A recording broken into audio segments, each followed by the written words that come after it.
And కాదు, last punch ఆది గారు ఎలాగో అశ్విన్ మాట్లాడాలి, but yeah thank you so much. అరే బాబు, మీరేంటారు ఎంత గొడవ చేస్తున్నారు? పోనీ మిమ్మల్ని ఏమన్నా అందామంటే వీళ్ళు శివంబజే అన్నారు, మనం ఏమనడానికి లేదు. అన్ని రకాల కుర్రాళ్ళు ఉన్నారు ఇక్కడ. మన బాయ్స్ సినిమాలో తమనన్న లాంటి చిలిపి కుర్రాళ్ళు ఉన్నారు ఇక్కడ. అనిల్ రావిపూడి అన్న క్రియేట్ చేసే కామెడీ కంటే ఎక్కువ క్రియేట్ చేసే వాళ్ళు ఉన్నారు ఇక్కడ. తమనన్న యాక్చువల్గా తెలుసు కదా, డప్పులు ఎలా వాయిస్తారు వెనక మొత్తం ఆర్ఆర్ కొట్టేటప్పుడు, దానికంటే ఎక్కువ వాయిస్తున్నారు యాంకర్కి మీరు ఇందాటి నుంచి. అలా వాళ్ళు ఉన్నారు.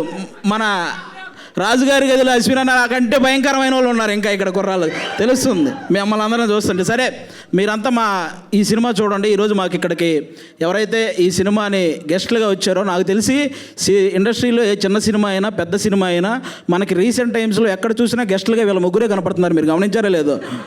అనిల్ రావిపూడి అన్న, విశ్వక్సేన్ అన్న, తమనన్న వీళ్ళే వస్తుంటారు.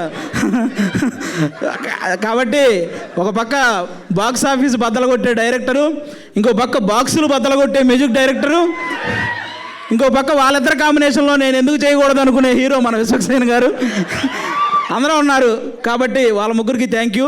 మా అశ్విన్ అన్న మిమ్మల్ని అందరినీ సీసీఎల్ ద్వారా ఎంతో ఎంటర్టైన్ చేశాడు. అలాగే బేసిక్గా ఇండస్ట్రీలో హీరోల మధ్య కాంపిటీషన్ ఎక్కువ ఉంటుంది, ఒక్కొక్కరు ఒక్కో జోనర్ వెతుక్కుంటూ ఉంటారు. అలాగే అశ్విన్ అన్న కూడా తనకు ఒక జోనర్ క్రియేట్ చేసుకుని ఆయన చేస్తున్నాడు. కాబట్టి మీరందరూ ఆయన్ని ఎంకరేజ్ చేయాలని మనస్ఫూర్తిగా కోరుకుంటున్నాను. మా శివంబజే సినిమాలో కామెడీ థ్రిల్లే కాదు, కామెడీ ఉంటుంది, అలాగే డివోషనల్ మూమెంట్స్ ఉంటాయి, అలాగే మీకు కావాల్సిన ఫైట్స్ అన్ని రకాలు ఉంటాయి అన్నమాట. ఈ సినిమా మీరు కంప్లీట్గా థియేటర్లో చూసి బయటకు వచ్చిన ప్రతి ఒక్కరూ ఒక మంచి సినిమా చూసామన్న ఫీల్తో బయటకు వస్తారు. మీ టికెట్ ఖచ్చితంగా ఈ సినిమా న్యాయం చేస్తుంది. Thank you so much. Thank you ఆది గారు, థ్యాంక్ యూ సో మచ్.